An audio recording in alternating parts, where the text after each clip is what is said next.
السلام علیکم ورحمۃ اللہ وبرکاتہ۔ محترم سامعین حضرات، آج میں بیان کرنے والا ہوں اللہ کے راستے میں نکل کر روزہ رکھنے کی فضیلت کے بارے میں۔ بسم اللہ الرحمن الرحیم۔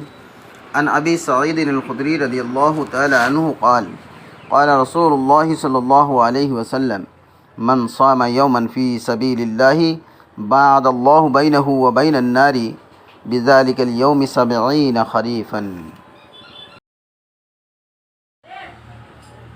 حضرت ابو سعید خدری رضی اللہ تعالی عنہ روایت کرتے ہیں کہ رسول اللہ صلی اللہ علیہ وسلم نے ارشاد فرمایا، جو شخص ایک دن اللہ کے راستہ میں روزہ رکھے، اللہ تعالیٰ اس ایک دن کے بدلہ دوزخ اور اس شخص کے درمیان 70 سال کا فاصلہ کر دیں گے۔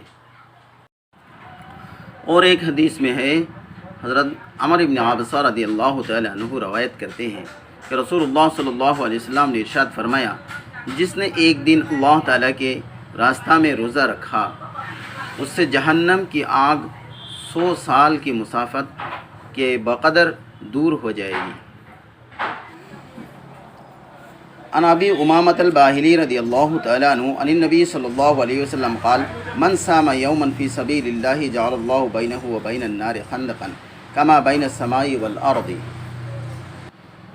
حضرت ابو امامہ باہلی رضی اللہ تعالی عنہ سے روایت ہے کہ نبی کریم صلی اللہ علیہ وسلم نے ارشاد فرمایا، جس نے اللہ تعالیٰ کے راستہ میں ایک دن روزہ رکھا، اللہ تعالیٰ اس کے اور دوزخ کے درمیان اتنی بڑے خندق کو آڑ بنا دیتے ہیں جتنا آسمان و زمین کے درمیان فاصلہ ہے۔